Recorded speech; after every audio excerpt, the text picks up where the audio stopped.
3,600 electric coaches for ground level and underground railways, 6,400 petrol and oil engine buses and coaches, 2,700 trams and modern trackless trolley buses. This is London's great transport fleet. It is the largest transport fleet in the world, serving the largest population in the world, the 10 million citizens of London. 10 million people live within 25 miles of the centre of London. London's transport problem is to get these people to and from their work each day. The majority work in the centre of the city, in the docks of the Port of London, down the River Thames, in the warehouses and commercial houses that have grown up around the port, in the banks and financial houses that control the city's trade, in government and colonial offices. This is where they work, in the centre of the city. Their homes are in the suburbs, the residential outer ring of the city, stretching out 10 or 20 miles towards the fresh air of the country. It is here, in this outer or greater London, that the majority of the people live and sleep.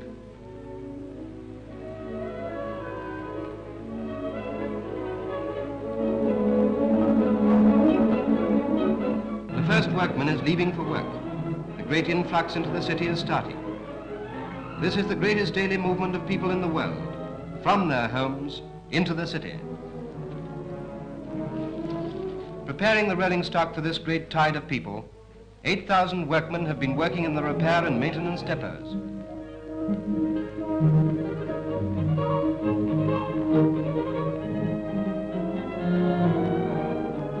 Metal brake blocks must be relined, power units overhauled, and coaches washed by power jets and mechanical scrubbers.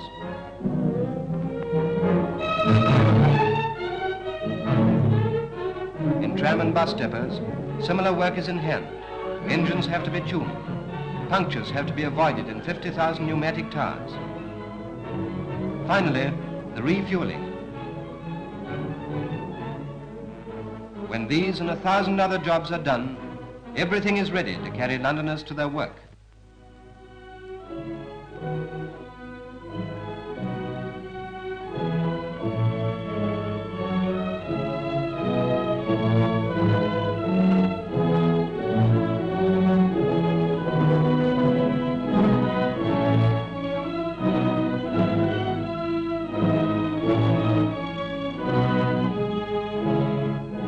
Number 578, line 8. Move out onto the line. The drivers are ready. Power plants are working.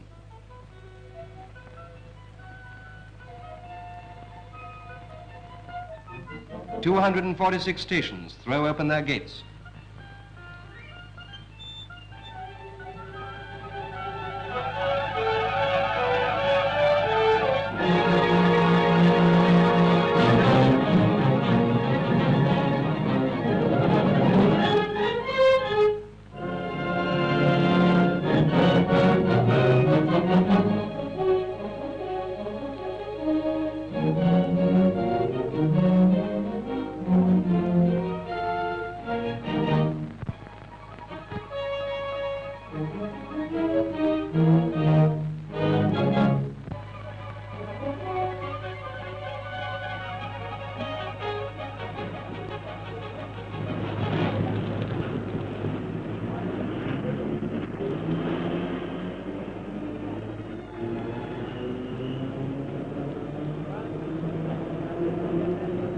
North, south, east and west, the trains pull out of terminal stations to converge on the metropolis, running first through the green belt, through the green fields and pastures of outer London, and on and in to the city.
Curious patterns reveal the presence of enemy bombers, trying to escape the unhealthy attentions of British fighters.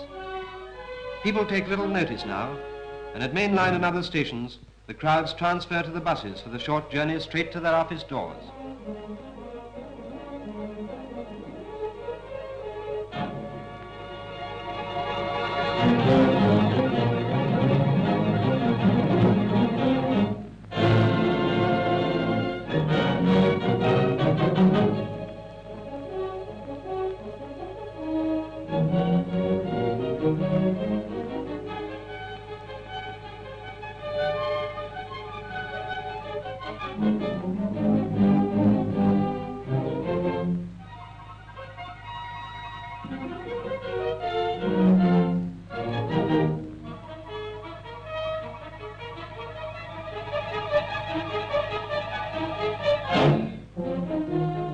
While the traffic roars through the city streets, below, 50, 60, 90 feet below, the trains are pulling into underground stations at the rate of one every 90 seconds.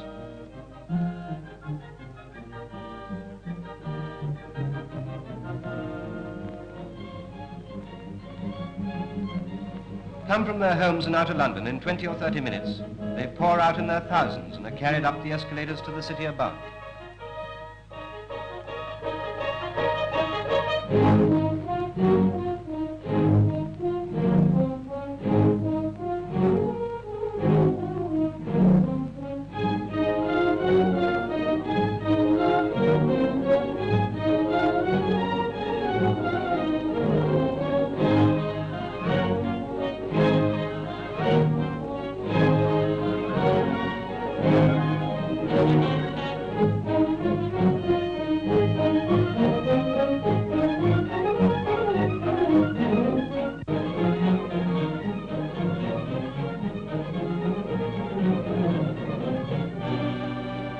Through the underground ticket halls and up to the daylight.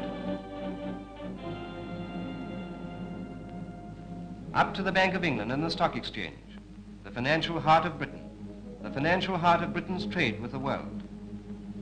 And on under the city to other stations.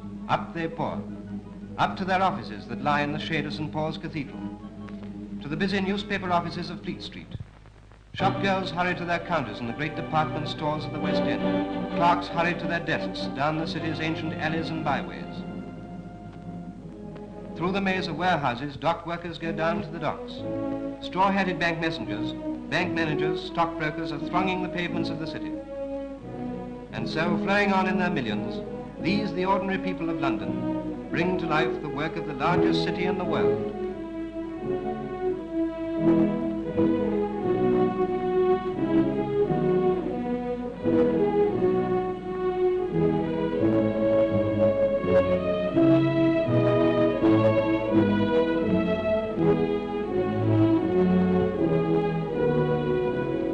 10 o'clock.